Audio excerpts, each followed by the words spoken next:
चलो हो गया। तो देखिए बाबू, चलो ध्यान दीजिए आप लोग, ठीक है। तो ये क्लास 10 का ध्यान दीजिए, 7.2 का 9 क्वेश्चन है। कौन सा क्वेश्चन है ए बाबू, तो ध्यान दो यहाँ पे। तो 9 क्वेश्चन है, ठीक है। देखिए ए और बी बिंदुओं को जोड़ने वाले रेखाखंड ए बी को, सबसे पहले ए बी रेखाखंड है, सुनो ए बी, ठीक है। ए बी रेखाखंड है, ध्यान देना। तो ए बी दिया हुआ है -2 और बी कितना दिया हुआ है 2 8, ये ना दिया हुआ है, ठीक है। अब इसको जोड़ना रेखाखंड को 4 भाग में बांट रहा है। देखिए 4 बराबर भागों में, तो बराबर भाग का मतलब का 1 2 3। देखिए एक भाग इधर ले लेता है, 1 2 3 4, 4 भाग में बट गया ना, 4 भाग में बट गया। देखिए 1 2 3 4, चारों को बराबर भाग में बांटना है। बराबर भाग में बांटने के बाद कह रहा है विभाजित करने वाले बिंदुओं का निर्देशांक ज्ञात करें। अब मान लेते हैं यहाँ से यहाँ ए बी है, ठीक है। इसको मान लेते हैं ए बी, इसको मान लेते सी डी ई, कोई दिक्कत।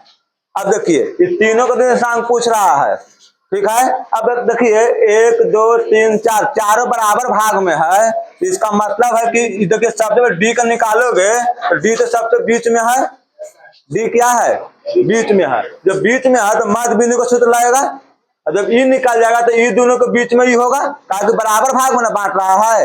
ये 4 बराबर भाग, मान लो कि अगर एक होगा, ई हो एक, ई हो एक, ई हो एक, तो जब इसको निकालोगे तो इधर 2 हो जाएगा, इधर भी 2, तो बीचों बीच हुआ ना। चलिए इस बीचों बीच के लिए सबसे पहले डी का निर्देशांक निकालेंगे। किसका निकालेंगे? डी का। क्या लिखेंगे? हल लिखेंगे मध्य बिंदु, ध्यान दो, मध्य बिंदु डी का निर्देशांक, मध्य बिंदु ए बी में, सुनो, डी का निर्देशांक, ठीक है। ए बी में डी का निर्देशांक, किसका निर्देशांक? डी का। अब डी का निर्देशांक निकालोगे तो x बराबर क्या होता है? x1 प्लस x2 बटा 2। मध्य बिंदु का फॉर्मूला ही ना होता है x1 प्लस x2 बटा 2। कोई दिक्कत है? अब देखिए तो x1 कितना है इसमें, x1, अभी y1, इस सब के लिए नहीं है, इसको फिर मानो तो फिर ये दोनों के लिए हो जाएगा। समझ गए बात को? तो इसके लिए x1 y1 x2 y2, तो x1 कितना हो गया इसमें -2। अच्छा x2 कितना हो गया 2 बटा 2, 2 में से 2 घटाएंगे तो कितना हो जाएगा 0 बटा 2, 0 में 2 से भाग देंगे तो 0।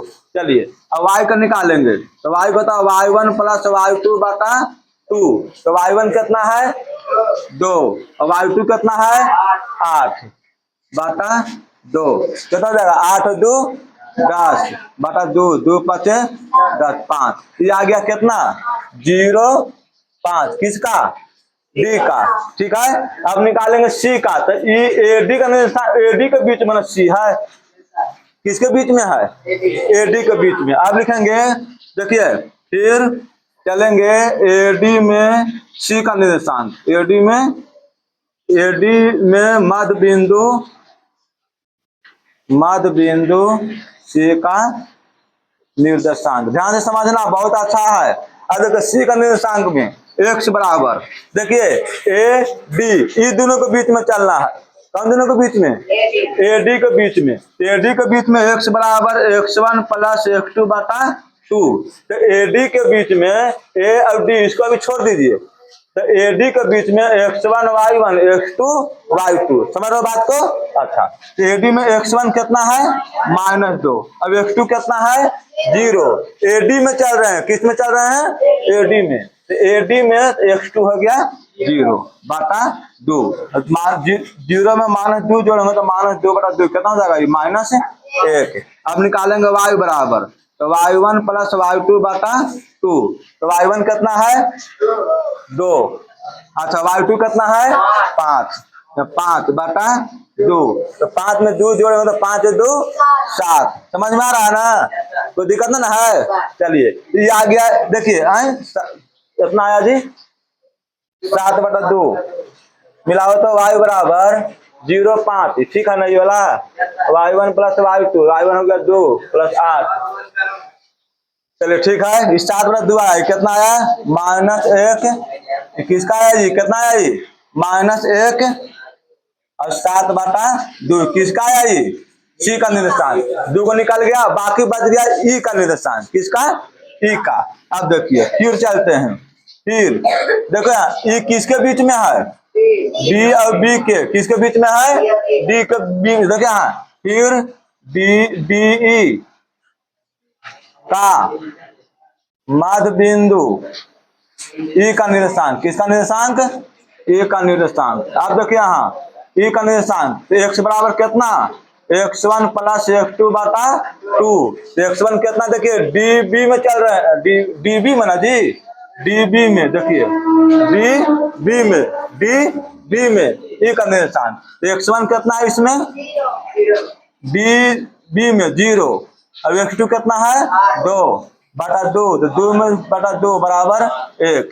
y बराबर कितना हो जाएगा y1 प्लस y2 बटा 2। तो db में y1 कितना है 5, y2 कितना है 8/2, 8 5 13/2, ये कितना आ गया 1 13/2, यही ना। अच्छा अब देखिए, अब लिखेंगे आता है सभी का निर्देशांक, सभी का निर्देशांक पूछ रहा था, निर्देशांक किसका किसका, सी का निर्देशांक कितना आया है -1 7/2, डी का निर्देशांक कितना आया 0.5, अब ई का निर्देशांक कितना आया 1, अब कितना है 13/2, यही आपका आंसर हो गया। बोलिए कोई दिक्कत है, चलिए ठीक है आगे बढ़ते हैं, ध्यान दीजिएगा।